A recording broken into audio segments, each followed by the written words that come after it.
Guys డైరెక్ట్గా పాయింట్కి వచ్చేస్తాను. యాక్చువల్గా నేను రీసెంట్ టైమ్స్లోనే నా ఛానల్ మళ్ళీ రీస్టార్ట్ చేశాను అనమాట.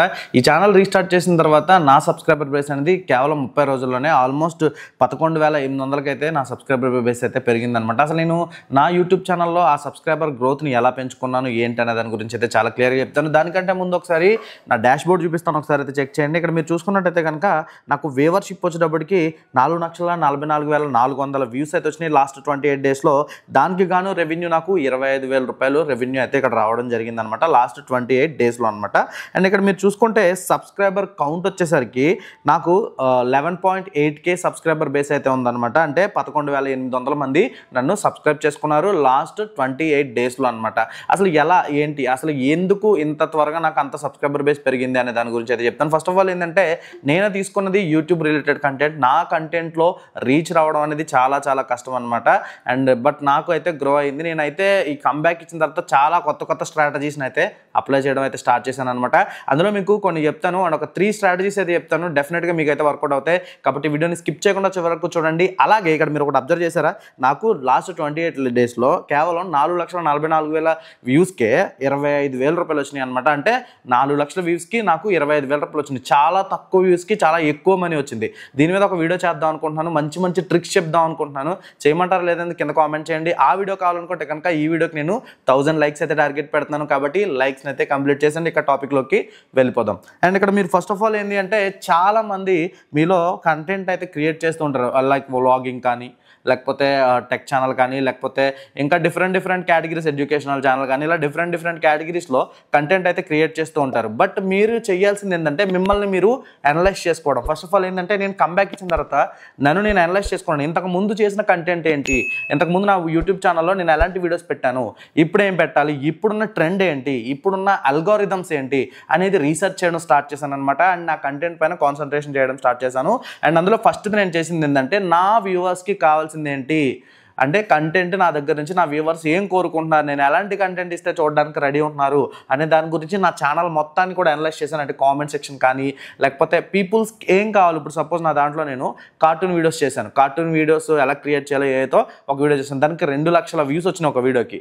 అయితే అన్ని వ్యూస్ రావడానికి అంత రీచ్ అవ్వడానికి రీజన్ ఏంటి అంటే ఇప్పుడు ప్రజెంట్ అది ట్రెండింగ్ టాపిక్. ప్రతి ఒక్కరు కూడా హిందీ కానీ ఇంగ్లీష్ కానీ ఏ లాంగ్వేజ్ అయినా చూడండి, ప్రతి లాంగ్వేజ్లో కార్టూన్ వీడియోస్ మీద విపరీతంగా వ్యూవర్షిప్ ఉంది అండ్ విపరీతంగా రెవెన్యూ జనరేట్ చేస్తున్నారు. కాబట్టి కార్టూన్ వీడియోస్ మీద అయితే ఫోకస్ చేశారు కాబట్టి నేను దాని రిలేటెడ్ చేశాను. ఎందుకంటే అది వ్యూవర్స్కి కావాలి. నేను చేసేదంతా కంటెంట్ అంతా కూడా క్రియేటర్స్ కోసం కాబట్టి ఫస్ట్ ఆఫ్ ఆల్ నా క్రియేటర్స్కి ఏం కావాలో నేను దాన్ని చూస్ చేసుకున్నాను. అదే కంటెంట్ ఫర్ సబ్స్క్రైబర్స్ నాకు కాదు, నా కోసం కాదు. అంటే మీరు వీడియో చేసేటప్పుడు మీకోసం చేయకండి. అంటే ఇప్పుడు సపోజ్ ఈ వీడియో పెట్టుకుంటే బాగుంటుంది అని కాకుండా మీ వ్యూవర్స్ ఎంటర్టైన్ అవుతారా లేదా, మీ వ్యూవర్స్ యూజ్ ఉందా లేదా, మీ వ్యూవర్స్కి నచ్చుతుందా లేదా అనేది టార్గెట్ పెట్టుకోండి. ఓకే, అలా పెట్టుకుని చేసినట్టయితే డెఫినెట్గా మీకు మంచి రీచ్ అయితే వస్తుంది. ఇది ఫస్ట్ స్ట్రాటజీ. అండ్ సెకండ్ వచ్చేటప్పటికి ఏంటంటే నేను అప్లై చేసింది ఏంటంటే రేట్ యువర్ కంటెంట్. అంటే నేను నా కంటెంట్కి రేటింగ్ ఇచ్చుకుంటాను.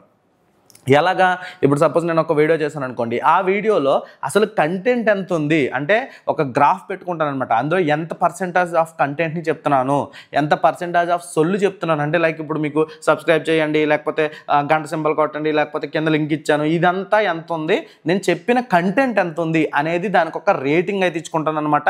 దీనివల్ల యూజ్ ఏంటి అంటే మనం ఎప్పుడైతే మంచి వాల్యుబుల్ ఇంపార్టెంట్ కంటెంట్ని ప్రొడ్యూస్ చేయగలుగుతామో మన వ్యూవర్స్కి ఆబ్వియస్లీ మన కంటెంట్కి నచ్చుతుంది, అలాగే సబ్స్క్రైబ్ చేసుకుంటూనే ఉంటారనమాట. కాబట్టి మీరైతే మీ కంటెంట్కి మీరు రేట్ చేసుకోండి. ఎంత కంటెంట్ మనం ప్రొడ్యూస్ చేస్తున్నాం మంచి కంటెంట్ అనే దాని గురించి ఒక గ్రాఫ్ మీరే గీసుకుని ఆ గ్రాఫ్లో ఇది కంటెంట్ ఉందా లేదా, సోది అంటే మిమ్మల్ని మీరే అనలైజ్ చేసుకోండి, జడ్జ్ చేసుకోవాలి. నేను నిజంగా ఇందులో కంటెంట్ చెప్పానా, లేకపోతే సోది చెప్పానా, లేకపోతే ఏదైనా ఎక్కడైనా ఎక్స్ట్రా కట్స్ ఉన్నాయా, ఇప్పుడు ఎడిటింగ్ చేసేటప్పుడు మీకు తెలుస్తుంది. అప్పుడు మీరు ఆ ఎక్స్ట్రా కట్స్ అన్నిటిని కూడా కట్ చేసేసుకొని ఓన్లీ మెయిన్ కంటెంట్ ఏదైతే ఉందో దాన్ని మాత్రమే ఫాలో కండి. ఓకే, ఇది వచ్చేటప్పటికి సెకండ్ బిగ్గెస్ట్ స్ట్రాటజీ అనమాట.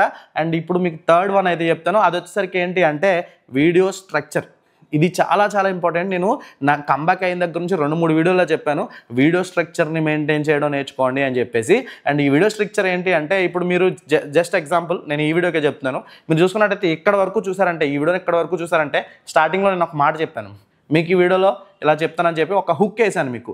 దాన్నే వీడియో స్ట్రక్చర్ అంటారనమాట. ఈ వీడియో స్ట్రక్చర్ వచ్చినప్పటికి ఏంటంటే స్టార్టింగ్ 30 సెకండ్స్లో మీరు వ్యూవర్స్ని హుక్ చేయగలగాలి. అంటే మీ వీడియోని చివరి వరకు చూసేలాగా హుక్ చేయగలగాలి. అండ్ మధ్యలో అంతా కూడా కంటెంట్ ఉండాలి. ఇప్పుడు సపోజ్ ఒక 5 minutes వీడియోని రికార్డ్ చేశారనుకోండి, అందులో మీరు స్టార్టింగ్ 30 seconds కూడా మీ వ్యూవర్స్ని ఎంగేజ్ చేయగలరు. లైక్ మీ వీడియో ఎడిటింగ్ స్టైల్తో కానీ, లేకపోతే మీ క్రియేటివిటీతో కానీ, లేకపోతే మీరు వ్యూవర్స్ని హుక్ చేయడం కానీ, లైక్ ఏదైనా వాళ్ళకి ఇంట్రెస్టింగ్గా చెప్పడం కానీ. ఇప్పుడు సపోజ్ వ్లాగింగ్ చేశారు, ఆ వ్లాగింగ్లో సస్పెన్స్ ఏదైతే ఉంటుందో దాన్ని చివరిలో పెట్టాలి. అప్పుడు ఏమవుతుంది, మీ వ్యూవర్స్ ఎవరైతే ఉంటారో వాళ్ళు చివరి వరకు చూస్తారు. ఓకే, దీన్నే స్టార్టింగ్లో హుక్ చేయడం అంటారు అనమాట. ఈ హుకింగ్ అనేది తెలియాలి. ఇది స్టార్టింగ్ 30 secondsలో చేయగలిగేటట్టు మీరు మిమ్మల్ని ప్రాక్టీస్ చేసుకోండి. అండ్ మిగతాదంతా కూడా కంటెంట్ ఉండాలి. ఎండింగ్ 30 seconds అనేది కూడా చాలా ఇంపార్టెంట్ అనమాట. నాకు పర్సనల్గా సబ్స్క్రైబర్ బేస్ పెరగడానికి ఇది చాలా చాలా చాలా ఇంపార్టెంట్ కీ రోల్ పాటించింది. దాన్నే CTA అంటారు. ఇది వచ్చినప్పటికి కాల్ టు యాక్షన్. మీకు ఒక సామెత ఉంటుంది, అడగకపోతే అమ్మైనా పెట్టదు అని. అలాగా మీరు అడగకపోతే మిమ్మల్ని సబ్స్క్రైబర్స్ ఎందుకు సబ్స్క్రైబ్ చేసుకోరు కదా. కాబట్టి మీరు చేయాల్సింది ఏంటంటే మీ సబ్స్క్రైబర్స్ని సబ్స్క్రైబ్ చేయమని అడగడం. అడగమన్నాం కదని చెప్పేసి అడుక్కోకూడదు. అంటే లైక్ ఎలాగంటే ఇంకా సబ్స్క్రైబ్ చేయండి, ప్లీజ్ సబ్స్క్రైబ్ చేయండి, సబ్స్క్రైబ్ చేయొచ్చు కదా అని చెప్పేసి అడుక్కున్నట్టు ఉండకూడదు. మీరు వ్యాలిడ్ కంటెంట్ని ప్రొడ్యూస్ చేసి మంచి కంటెంట్ నుంచి నా కంటెంట్ మీకు నచ్చితే సబ్స్క్రైబ్ చేయండి. ఇప్పుడు ఈ వీడియో ఉంది, ఈ వీడియోలో నేను మంచి వ్యాలిడ్ 3 pointsని చెప్పాను కాబట్టి మీకు నచ్చితేనే సబ్స్క్రైబ్ చేయండి. నచ్చకపోతే నా ఛానల్ చూడొద్దు. నచ్చితేనే నేను చెప్పే దాంట్లో ఇన్ఫర్మేషన్ ఉందంటేనే సబ్స్క్రైబ్ చేయండి అని మీ వ్యూవర్స్ని సబ్స్క్రైబ్ చేయడానికి మోటివేట్ చేయాలి. అలాగే లైక్ చేయడానికి మోటివేట్ చేయాలి. దీన్నే కాల్ టు యాక్షన్ అంటారు అనమాట. ఇది కూడా చాలా ఇంపార్టెంట్. ఇదంతా కూడా వీడియో స్ట్రక్చర్లో ఉంది. చెప్పాను కదా, నేను ఈ కంప్లీట్ ఇన్ఫర్మేషన్ మీద ఇంకొక వీడియో చేద్దాం అనుకుంటున్నాను. అంటే లైక్ రెవెన్యూ గురించి కానీ, రెవెన్యూ ఎందుకు అంత తక్కువ వ్యూవర్షిప్కి ఎందుకు అంత ఎక్కువ రెవెన్యూ వచ్చిందనే దాని గురించి చాలా చాలా క్లియర్గా వీడియో చేద్దాం అనుకుంటున్నాను. ఆ వీడియో కావాలంటే ఈ వీడియోకి 1000 likes అయితే కంప్లీట్ చేయండి. మళ్ళీ నెక్స్ట్ వీడియోలో కలుద్దాం. Bye bye, see you.